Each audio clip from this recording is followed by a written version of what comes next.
दोस्तों, Christopher Nolan जब भी नई मूवी लेकर आते हैं तो लोग सिर्फ मूवी देखने नहीं जाते बल्कि वो एक सिनेमैटिक इवेंट देखने जाते हैं। और द ओडेसी भी बिल्कुल वैसी ही मूवी है। लेकिन अगर तुम ये सोच कर जा रहे हो कि ये एक सिर्फ माइथोलॉजिकल एडवेंचर है तो शायद तुम गलत मूवी देखने जा रहे हो। यह मूवी समुद्री राक्षसों, दैत्यों और युद्धों की कहानी कम और एक इंसान के अपराध बोध, अहंकार, धैर्य और घर लौटने की इच्छा की कहानी ज्यादा है। जब इस फिल्म का पहला पोस्टर आया था तभी से पूरी दुनिया में एक अलग ही तरह का उत्साह था। आखिर पहली बार क्रिस्टोफर नोलान, जिन्होंने हमें The Dark Knight, Inception, Interstellar, Dunkirk, Tenet और ओपनहाइमर जैसी फिल्में दी, अब दुनिया के सबसे पुराने महाकाव्यों में से एक होमर्स ओडिसी को बड़े पर्दे पर लेकर आ रहे थे। अगर इस फिल्म की कहानी की बात करें तो फिल्म होमर की प्रसिद्ध ग्रीक महाकाव्य ओडिसी पर आधारित है। ट्रोजन वॉर खत्म हो चुका है। ओडेसियस अपने साथियों के साथ अपने राज्य इथाकार लौटना चाहता है, लेकिन यह सफर कुछ दिनों का नहीं बल्कि वर्षों का है। लेकिन यह सफर सीधा भी नहीं है। समुद्र मानो उसके खिलाफ हो, देवता उससे नाराज है, रास्ते में साइक्लोप्स जैसे राक्षस है, साइरेंस है जो अपनी आवाज से नाविकों को मौत की ओर खींच लेती है, सिरसे है, कैलिप्सो है और ऐसे कई पड़ाव है जो सिर्फ उसकी ताकत नहीं बल्कि उसके धैर्य, उसके चरित्र और उसके फैसलों की परीक्षा लेते हैं। लेकिन फिल्म का सबसे दिलचस्प पहलू यह है कि नोलान इन घटनाओं को सिर्फ फैंटेसी की तरह पेश नहीं करते बल्कि हर राक्षस, हर तूफान और हर चुनौती किसी न किसी मानसिक संघर्ष का प्रतीक बन जाती है। धीरे धीरे आपको एहसास होने लगता है कि असली लड़ाई समुद्र में नहीं चल रही बल्कि असली लड़ाई ओडेसियस के अंदर चल रही है। और यही वजह है कि फिल्म सिर्फ एक एडवेंचर नहीं लगती बल्कि एक इमोशनल जर्नी बन जाती है। अब दोस्तों, इस फिल्म के निर्देशन की बात करें तो क्रिस्टोफर नोलान की सबसे बड़ी ताकत हमेशा से यही रही है कि वो बड़े विषयों को भी इंसानी भावनाओं से जोड़ देते हैं और यहाँ भी वैसा ही होता है। इस बार टाइम ट्रेवल या ड्रीम लेयर्स नहीं है, लेकिन समय का एहसास फिर भी पूरी फिल्म में मौजूद रहता है।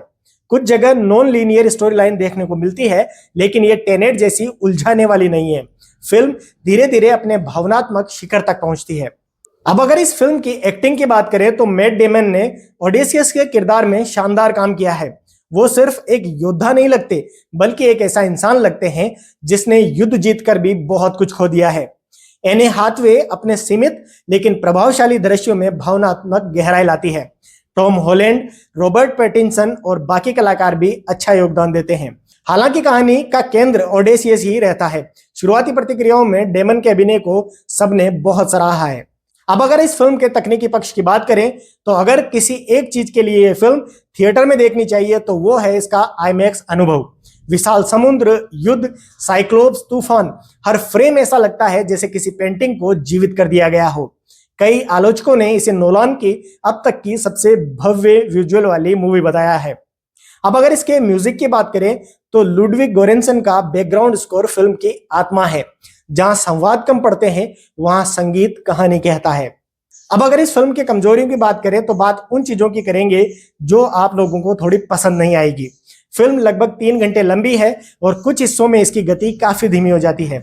अगर आप सिर्फ लगातार एक्शन देखने आए हैं तो बीच बीच में आपको धैर्य रखना पड़ेगा।